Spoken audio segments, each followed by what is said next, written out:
my pleasure to describe for you this afternoon's United States Air Force Heritage Flight. Flying in formation today are a Vietnam War era F-4 Phantom piloted by Lieutenant Colonel Ron Miller, a United States Air Force F-15E Strike Eagle piloted by Captain Phil Smith and Captain Ed Colbert, and a United States Air Force F-22 Raptor piloted by Major Paul Moga. Once joined, these two aircraft create a special formation dedicated to all military veterans in attendance today, whose sacrifices over the years has helped preserve America's freedoms. Please turn with me now, ladies and gentlemen, to your right as your Heritage to Horizons approaches Show Center.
Soldier and not the campus organizer who has given us the freedom to demonstrate. And it is the soldier who salutes the flag, who serves beneath the flag, and whose coffin is draped by the flag, who gives the protester the right to burn the flag.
the F-15 and the F-22 demonstration teams, and all of Air Combat Command, we hope you've enjoyed watching and taking pride in this rare glance of over 60 years of Air Force heritage.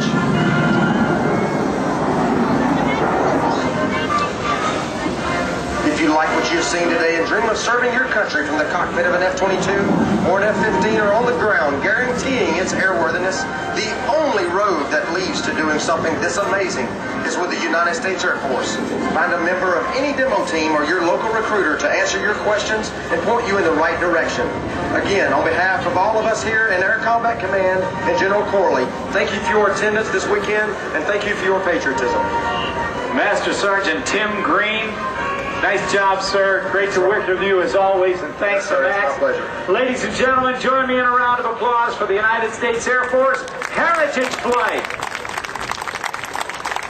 Well, coming up in just a few minutes, we're going to welcome Pat Green to the concert in the hangar back behind you to the right. You'll see the stage back there. What a great talent this guy is. He sells out stadiums like the Houston Astrodome and Dallas's Smirnoff Center, as well as the Nokia Theater in New York City as a headliner, yet also gets the opportunity to tour with major artists like Kenny Chesney, Keith Urban, and the Dave Matthews Band. That's a real wide spread of musical tastes. This dichotomy underscores one point.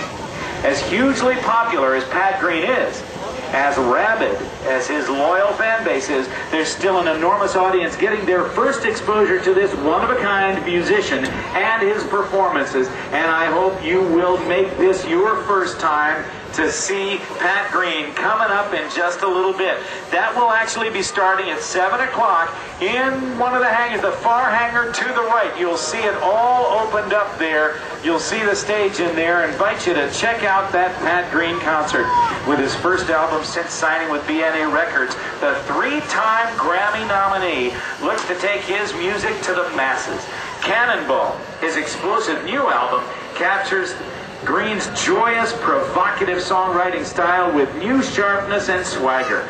Working for the first time with the powerhouse Nashville label, Green and his supporters expect Cannonball to transform him from massive cult star to emerging country superstar. That concert will take place in just about 15 minutes over at the hangar far right. You can see the wide open doors in the far right hangar.